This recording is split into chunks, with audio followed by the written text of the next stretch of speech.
Dear students, welcome you once again to my daily grammar class.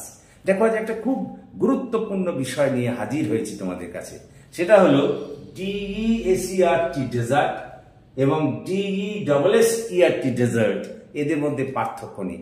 প্রায়শই এই দুটি ওয়ার্ডকে কেন্দ্র করে তোমাদের মধ্যে নানা ধরনের কনফিউশন দেখা দেয়। আজকের পর থেকে আর কোনো কনফিউশন দেখা দেবে না।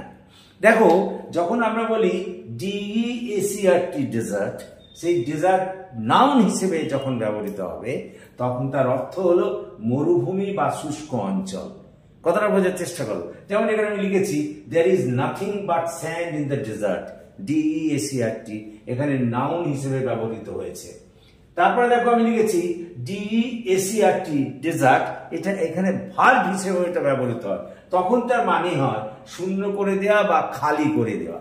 দেখো আমি একটা বাক্য লিখেছি the village has been deserted in fear of flood, এখানে ডেজার্টেড কথাটা কিন্তু ভার্ব হিসেবে ব্যবহৃত হয়েছে। তারপরে দেখো পরেরটায় আমরা আসছি DESERT ডেজার্ট, এটা কিন্তু অ্যাডজেক্টিভ হিসেবেও ব্যবহার হতে পারে। যেমন মনে করো আমি লিখেছি the cactus is a desert plant which I like very much. এই যে ডেজার্ট প্ল্যান্ট, এখানে ডেজার্টটা কিন্তু অ্যাডজেক্টিভ হিসেবে ব্যবহৃত হয়েছে।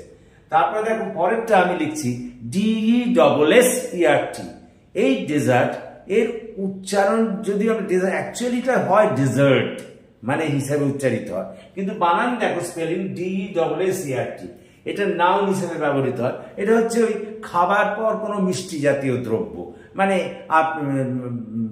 সুইট টেকেন আফটার মিল। তো দেখো এখানে আমি লিখেছি I like to take dessert after my meal everyday.